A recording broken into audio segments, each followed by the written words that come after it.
नवीन जे चेहरे आहेत आता समोरून ते पण चांगली कामं करू शकतील, त्यांना पण एकदा संधी दिली पाहिजे.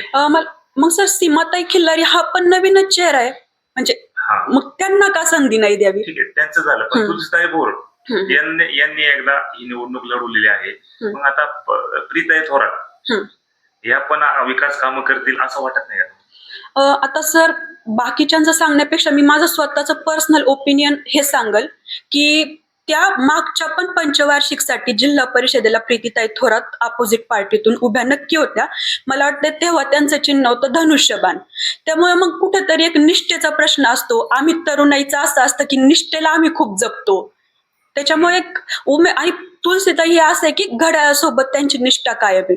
आणि अलीकडं म्हणजे जी एक दुःखद घटना घडली की अजितदादा पवार आज आपल्यात नाहीयेत, म्हणून कुठंतरी असं वाटतं की त्यांनी जो हेतूने पक्ष सुरू केला कुठंतरी म्हणजे ती एक भावनिक सुद्धा आता अलीकडे आहोत आम्ही. भावनिक लाट आहे असं तुमचं म्हणणं आहे? हो, भावनिक लाट नक्कीच आहे. मग तो तुलसीताई भोर यांच्या पाठीमागे उभा राहील असं तुमचं म्हणणं आहे का? हो, नक्कीच राहणार सर. म्हणजे तरुणाई पण सुद्धा नक्कीच राहणार. यात तरुणाईचा खूप मोठा रोल असणार आहे. आणखी एखादा येणाऱ्या काळात त्यांच्याकडून राजनीय असेल किंवा त्या मतदारसंघात कोणतं मोठं काम झालं पाहिजे असं तुमची इच्छा आहे?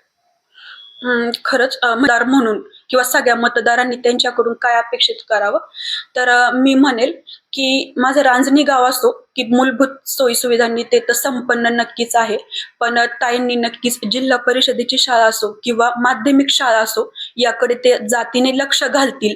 जितकं त्यांना म्हणजे ह्या शहरामध्ये किंवा मार्केटमध्ये काय घडते म्हणजे अलीकडं ह्या गोष्टी आपल्या